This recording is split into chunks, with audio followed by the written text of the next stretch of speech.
आसतु आज 5टा चालाक महिलार लक्षण कौन होता है सेटा को जानिबा। प्रथमतः जी मोर भिडियोटी को लास्ट जाए देखुची से ही चालाक महिला, कारण ताकू एबे नियंत्रण करने असंभव। अजथा गहली निजको दूरे आनी एकुटिया निज भीतर थिबा शक्ति को कहा सहित लगेले तमे आगो को जाई परिबो, सेही कथाटा को भाबिबा दरकार। केही तुमको खराब कहले मनरे राग आसुथिला, केही तुमको अणदेखा कले तुम मनर को अस्थिरता आसुथिला, तो से सबरु तमे निजको दूरे की रख। एबेठू शांत चुप आउ निजको निज सहित सपक्षरे छिड़ा करेबार साहस रख, निजको उन्नत करी गढ़ी तोलिबार साहस रख।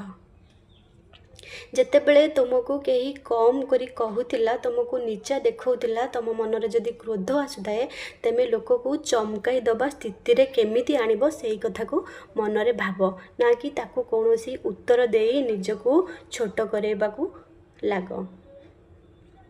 गोटे चालाक महिलार लक्षण एटा होता जे से केबे भी निजे आत्मनिर्भरशीलता हबाकू पछाए नहीं। संपर्क सहित टंका पैसा को से गुरुत्व दे थाए, कारण जेउठी आत्मनिर्भरशीलता नहीं सेठी नारीर स्वर भी नहीं। गोटे चालाक नारी जदि गोटे स्त्री होता है ताहले से निज भितर निजको हजई दिए नहीं।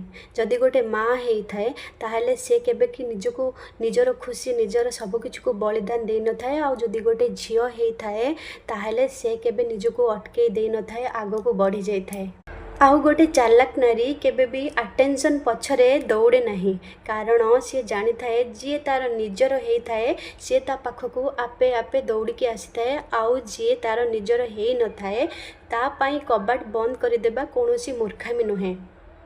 गोटे चालाक नारी केबे भी समस्त आगरे निज दुख को प्रकाश करे नहीं, सबुबले एका रहिबा शिखी थाए। आउ एका एका सबुबले कांदी थाए, निजे ही निज भितरे खोजी थाए निजर दोष को, निजर कौटी ठीक कौटी भूल एसबू से निजे निजे मन भितर स्थिर करके निजे छिड़ा ही थाए। केबे भी समाज आगरे से भांगी पड़े नहीं। कहार मोड़ कहार व्यवहार कहार कथबार्ता से केबे भी निज मन को दोहले दे न थाए, निजे भीतर स्ट्रंग है निजको उन्नत करी निज सपक्षरे छिड़ा करी थाए गोटे चालाक महिला।